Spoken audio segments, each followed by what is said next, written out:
Welcome back, everybody, to Crawler Canyon's inaugural presentation of the Invitational. The Invitational is the near ultimate realization of the six-gate series in which everyone is involved. Gates will be chosen randomly and arrayed throughout the course. There are no handicaps. Everything won't occur on one day. And everybody goes against everybody. There will be thrills, chills, and spills.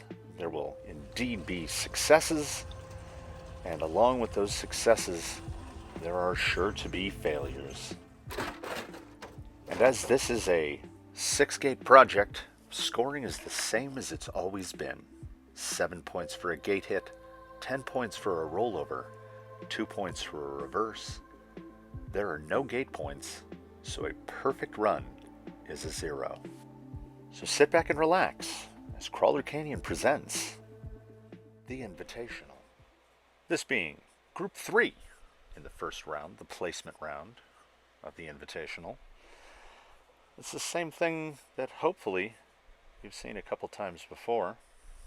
Group 3 is another 4 individuals. This is Group 3. Here is the lineup. It is a Lil Fella there on the far left. Immediately beside him is Lil Yella, as you know, the alphabet.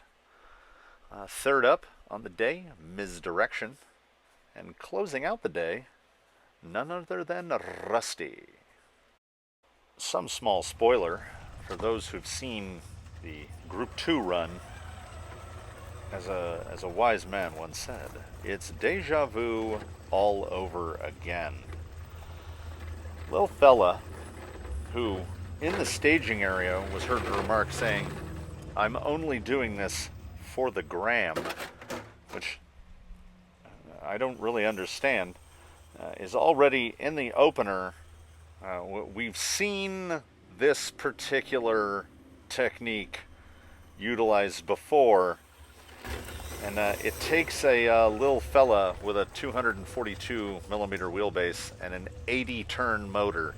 It takes him a little bit of a minute to swing it all the way around the ancient kingdom and the pond and everything else and come around. But hey, not a reverse is not a reverse. So he did this. He might have done this more times than Gate Rover did. It's still, for some reason, it's slightly less impressive when he does a perfectly executed turtle roll and ends up back on his wheels.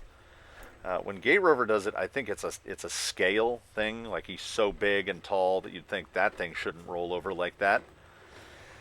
So Lil Yella just has too much of the universe stacked against him. He's on 155s. The 155s that are on there are very small. His wheelbase is very short.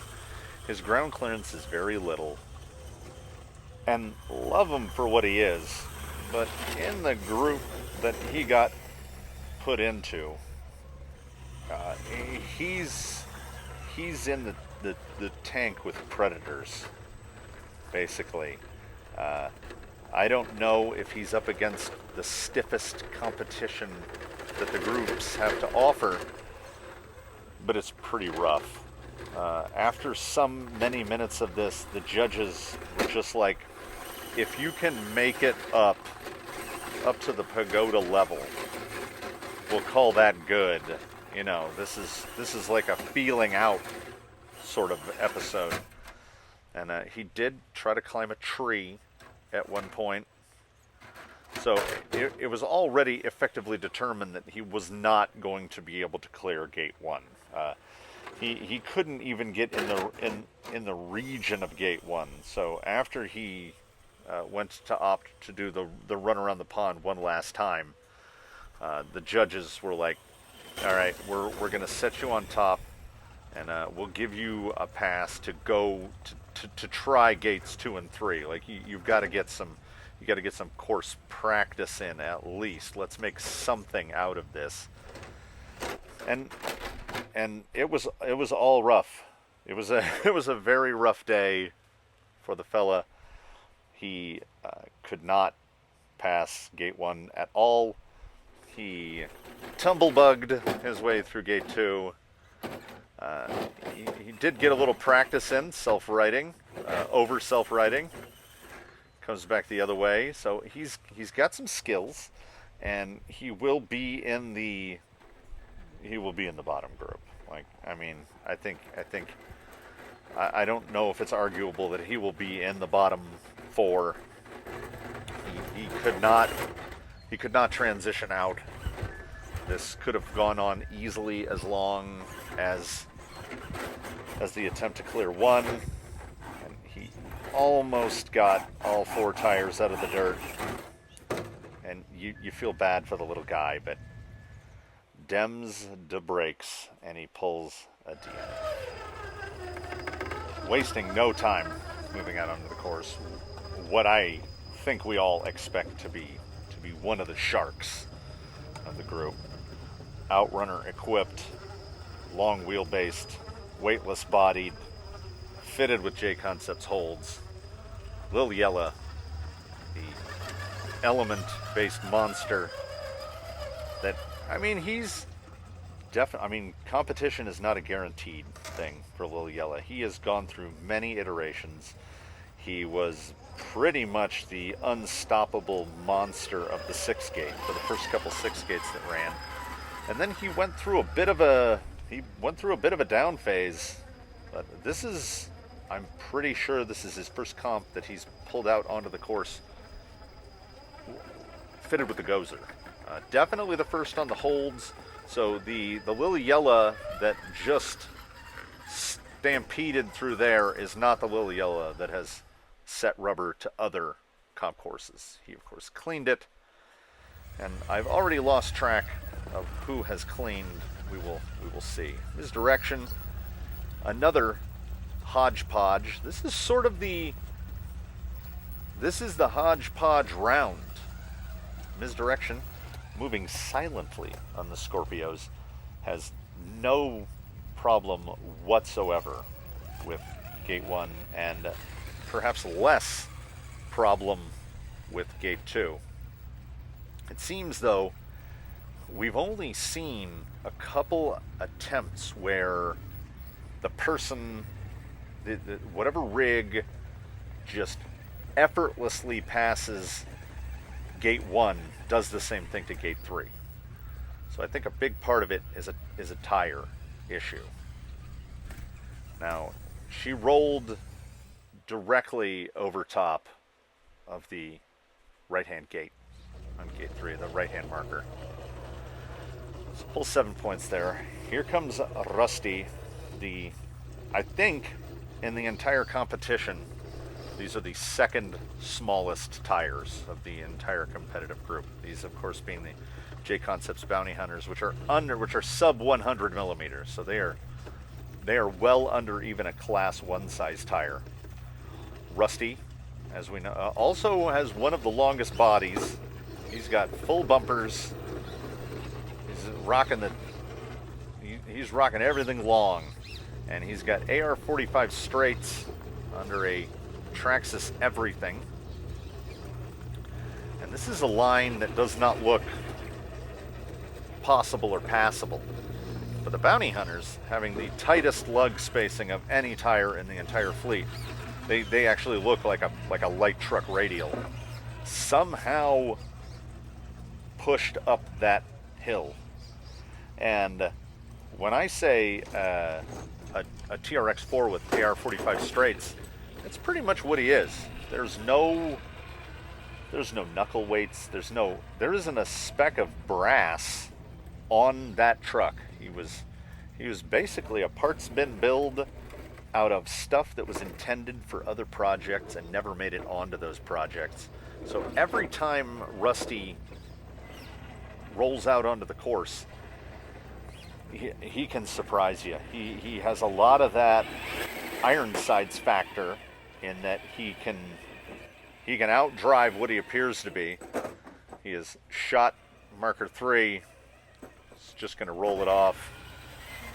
Like I say, we're not going super hard on the scoring. the scoring is almost incidental. This is like a qualifier. So Misdirection, having the one gate hit, has opted to go again. Lil Fella declined, mercifully declined to take another run at it, as he figured, I couldn't clear any gates the first time. I don't think the planets will align and allow me to clear any the second time. So a 7 is a mid-pack score, I get the feeling.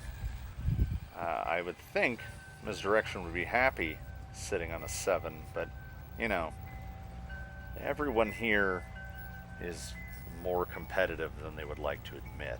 So Misdirection is going to head out and hope to improve, hope to stay a little further left and clear that gate, because I think she has a 0 within her. But again, we get that push wide right, and upon replay, with the softest, most gentle of touches, she rolled directly over the top of that gate and didn't even disturb it. It was one that was only noticed in post. So Rusty figures, what the heck, give it another try.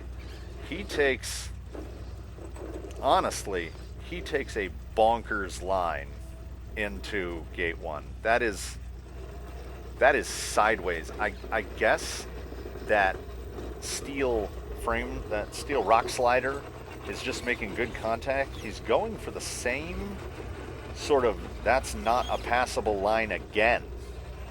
But he pushes that tire up over, and the sidewall on those bounty hunters must be really firm, because that little snake charmer of a line is ridiculous.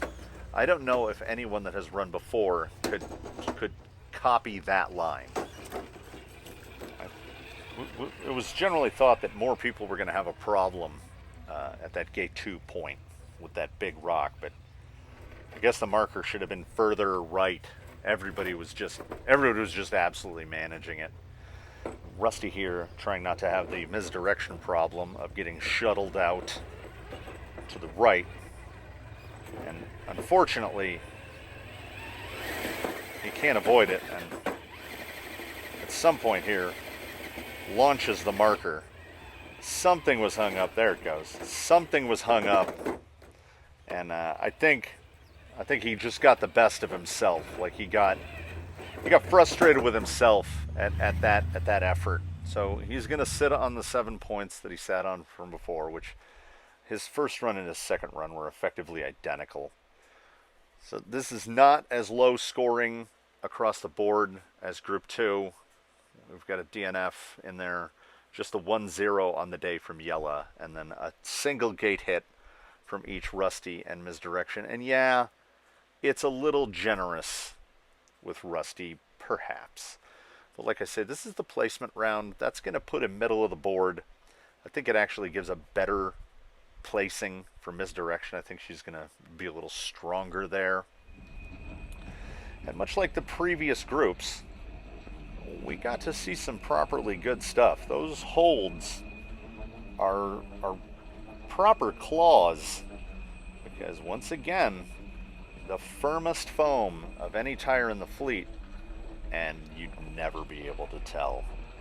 And what Rusty can do on a tire that's knee-high to a grasshopper is unreal. Like, how did he not slide out of that and then just effortlessly pushes through it like he's on 2.2 ruptures? So there you have it. Group 3 closes out the day, the Invitational. It was pretty good. We got one group left. Do your mental arithmetic as to who's running in Group 4. Be absolutely sure to tune in for that one. It helps to watch these in order, everybody. We look forward to seeing you in that one. Thanks for watching this one, and we'll see you next time.